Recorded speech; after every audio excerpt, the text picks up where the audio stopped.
Hi guys, welcome to my channel Bogu Lakshman. So చాలా మంది అయితే వీడియో చూస్తున్నారు కానీ ఎవరైతే లైక్ అండ్ సబ్స్క్రైబ్ చేసుకోవట్లేదు. So please try to make like and subscribe.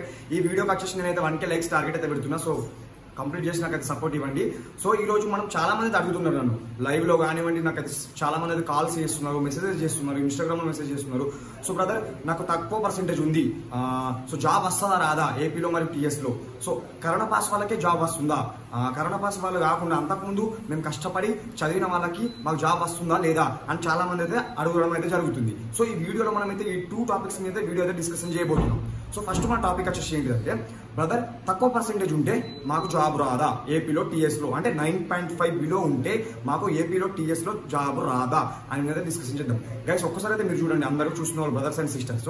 So మనకైతే 2020, 2021 బ్యాచ్, ఈ 2 బ్యాచెస్, 2 కరోనా బ్యాచెస్ అయితే ఇప్పుడు మన పోస్టల్ జీడీఎస్ లో మెయిన్ రోల్ గా పోషిస్తున్నాయి. ఎందుకంటే చూసుకుంటే కనుక మనకి 2020, 2021 బ్యాచ్ లో సో అందరు స్టూడెంట్స్ ని గవర్నమెంట్స్ అనేది ఏపీ గవర్నమెంట్ కానివ్వండి, టీఎస్ గవర్నమెంట్ కానివ్వండి, విచ్చని వాడిగా మనకైతే 10/10 వేసేసి అందరిని అయితే పాస్ చేయడం అయితే జరిగింది. సో ఇది ఒక్కటైతే గమనించండి.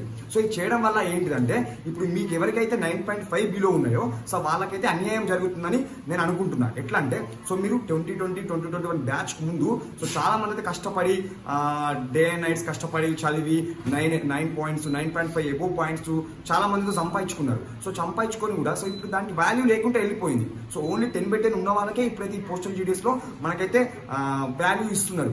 సో ఇది ఒక్కటి చూసుకుంటే కనుక బ్రదర్స్, మనకైతే చూసుకుంటే కనుక 2020, 2021 బ్యాచ్ లో అంతమంది లాక్స్ ఆఫ్ మెంబర్స్ లో పాస్ అవుట్ చేసేది జరిగింది. సో మనకు చూసుకుంటే కనుక అప్పటి నుంచి ఎన్ని నోటిఫికేషన్స్ వచ్చినాయండి మీరు చూసుకుంటే కనుక 22లో 2 నోటిఫికేషన్స్, 2023లో జనవరి నోటిఫికేషన్, ఒకటి స్పెషల్ డ్రైవ్ నోటిఫికేషన్. సో అప్పటి నుంచి మళ్ళీ ఇప్పుడు 1 ఇయర్ తర్వాత మన 2024 నోటిఫికేషన్ వచ్చింది. సో ఈ నోటిఫికేషన్స్ లో మనకైతే లాక్స్ ఆఫ్ వేకెన్సీస్ అయితే రాలేదు, అలాగే థౌజండ్స్ ఆఫ్ వేకెన్సీస్ కూడా రాలేదు. జస్ట్ మనకి 1000, 1500 ఇలా రావడం జరిగింది. సో మీరు ఒక్కసారి గమనించండి, ఎవరికైతే తక్కువ పర్సెంటేజ్ ఉందో సో మనకైతే కరోనా పాస్ అవుట్స్ అయితే లాక్స్ ఆఫ్ మెంబర్స్ లో ఉన్నారు. సో మనకైతే పోస్ట్స్ అయితే 1050లో ఉన్నాయి. సో మీరు ఒక్కసారి గమనించండి, లాక్స్ ఎక్కడ, 1000 ఎక్కడ. సో చాలా గమనించండి ఎంత డిఫరెన్స్ ఉందో. సో మీకు నేను ఇది చెప్పినాక కూడా అర్థం కాకపోతే ఒకసారి మీరు ఆలోచించండి. సో అర్థమైంది అనుకుంటున్నా.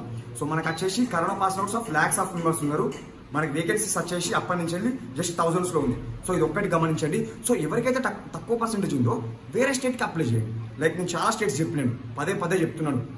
బీహార్, ఛత్తీస్గఢ్, జార్ఖండ్, మధ్యప్రదేశ్, నాగాలాండ్, బీహార్, సో ఇలా చాలా స్టేట్స్ అయితే చెప్పడం జరిగింది. సో దానికి అప్లై చేస్తే ఏంటిది కనుక మీకు తక్కువ పర్సెంటేజ్ ఉన్నందుకు జాబ్ అయితే రావడానికి అయితే ఎక్కువ ఛాన్సెస్ ఉంటే డెఫినెట్లీ ఉంటుంది. సో నాకు కూడా అర్థమైందండి. సో ఎవరైతే కరోనా పాస్ అవుట్స్ కాకుండా అప్పుడు కష్టపడి చదివిన వాళ్ళు ఉన్నారో వాళ్ళ సిచ్యువేషన్ నాకు కూడా అర్థమైంది. ఎవరికైతే లో పర్సెంటేజ్ ఉందో సో ఇప్పటికీ నాకైతే చాలా మంది అయితే కాంటాక్ట్ లో ఉన్నారు. ఏబిపిఎం, బిపిఎం, దక్సేవ్స్ కానీ అది ఎక్కడి నుంచి అనుకుంటున్నారా, నార్త్ ఈస్ట్ కానివ్వండి, బీహార్, ఛత్తీస్గఢ్, మధ్యప్రదేశ్ నుంచి వెళ్ళి చాలా మంది అయితే నాకైతే ఇప్పటికీ కాంటాక్ట్ లో ఉన్నారు. వాళ్ళైతే మీలాగే తక్కువ పర్సెంటేజ్ ఉన్న వాళ్ళు. సో వాళ్ళైతే 2020 కన్నా వెనక ఎగ్జామ్స్ రాసి పాస్ అయిన వాళ్ళైతే సో ఇప్పుడైతే వాళ్ళు అప్లై చేసి చాలా తెలివిగా అప్లై చేసి అక్కడైతే వీళ్ళైతే జాయిన్ అయిపోయి జాబ్ అయితే చేస్తారు. ఆల్రెడీ దాదాపుగా కొంతమంది అయితే 1 ఇయర్ సర్వీస్ అయితే అయిపోయింది. సో వాళ్ళు ట్రాన్స్ఫర్ అయ్యి కూడా మన తెలంగాణకి అయితే రావడం జరిగింది. సో మీరు ఒక్కసారి గమనించండి, ఎవరికైతే లో పర్సెంటేజ్ ఉందో సో వాళ్ళేమో తెలివిగా ఆలోచించి సో ఒక 1 ఇయర్ మనది కాదనుకుని అయితే అక్కడికి వెళ్ళి అయితే విధులు అయితే నిర్వహించి సో ట్రాన్స్ఫర్ అయ్యి వస్తున్నారు. సో మీరు మాత్రం ఇక్కడనే ఎందుకు స్టక్ అయిపోతున్నారు? సో ఇది నా క్వశ్చన్, ఒక్కసారి మీరు ఆలోచించండి. సో ఇప్పుడు మన సెకండ్ టాపిక్ వచ్చేసి ఏంటంటే, జస్ట్ కరోనా పాస్ వాళ్ళకే వస్తుందాం మరి ఏపీలో టీఎస్ లో అని చూస్తే కనుక సో మీకు ఒక ట్విస్ట్ ఏంటంటే, ఒక హార్ట్ బ్రేకింగ్ న్యూస్ అని చెప్పుకోవచ్చు. సో అది ఏంటిదంటే, సో 10/10 ఉండి కూడా ఏపీలో టీఎస్ లో రావడానికి ఛాన్సెస్ తక్కువ ఉంటాయి. ఎందుకో చెప్తానండి. అదేంటి బ్రదర్ 10/10 ఉన్నా కూడా రాదంటున్నారు ఏంటంటే కనుక, సో ఇప్పుడు మీరు నేను అప్లై చేసిన అండి, ఒక డివిజన్ కి ఒక ప్రిఫరెన్స్ కి మీరు నేను అప్లై చేసిన, మీకు 10/10 నాకు 10/10. సో మీ ఏజ్ వచ్చేసి 19, ఇంకొకరు ఏజ్ వచ్చేసి 20, ఇంకొకరు ఏజ్ వచ్చేసి 21. సో నా ఏజ్ వచ్చేసి 22 విత్ 10/10. సో జాబ్ అనేది నాకు ఇవ్వడం జరుగుతుంది. సో ఇందులో 10/10 కాదనండి, ఏజ్ కూడా చూస్తారు. సో ఏజ్ అయితే ఎవరికి తక్కువ ఉంటుందో వాళ్ళకి జాబ్ రాదు, ఏజ్ అయితే ఎవరికి ఎక్కువ ఉంటుందో వాళ్ళకి జాబ్ వస్తుంది. సో ఇది ఒకటైతే గమనించండి. సో మాకు 10/10 ఉన్నాయి కదా, కరోనా పాస్లు అయిపోయినాయి మంచిగా, అమ్మాయి ఇక బతికేయచ్చులేండి, ఇక జాబ్ వస్తుంది అని మాత్రం భ్రమలో ఉండకండి. సో చెప్పలేను. సో మీరు పెట్టిన ప్రిఫరెన్స్ దగ్గర కాంపిటీషన్ బట్టి సో మీకు జాబ్ వస్తుందా లేదా అనేది డిసైడ్ అయి ఉంటుంది. సో ఇది అనుకుంటున్నా, అర్థమైంది అనుకుంటున్నా. సో మనకు వచ్చేసి ఎడిట్ ఆప్షన్ అయితే రేపు రాబోతుంది, edit option. So edit option రాగానే నేనైతే వీడియో చేస్తాను. మన ఛానల్ అయితే సబ్స్క్రైబ్ చేసుకుని పెట్టుకోండి. సో నేను వీడియోస్ అప్లోడ్ చేయగానే వెంటనే మీకు అయితే నోటిఫికేషన్ వస్తుంది. సో తొందరగా మీరు యూస్ అయితే మీరు ఏమైనా తప్పులు చేస్తే కనుక రేపైతే సరి చేసుకోవచ్చు. సో ఇది ఒకటి గమనించండి. సో మన ఛానల్ని కనుక ఎవరైనా లైక్ చేయకపోతే లైక్ చేయండి, సబ్స్క్రైబ్ చేయకపోతే సబ్స్క్రైబ్ చేయండి. మరొక వీడియోతో మేము ముందు ఉంటాను. Take care, good bye.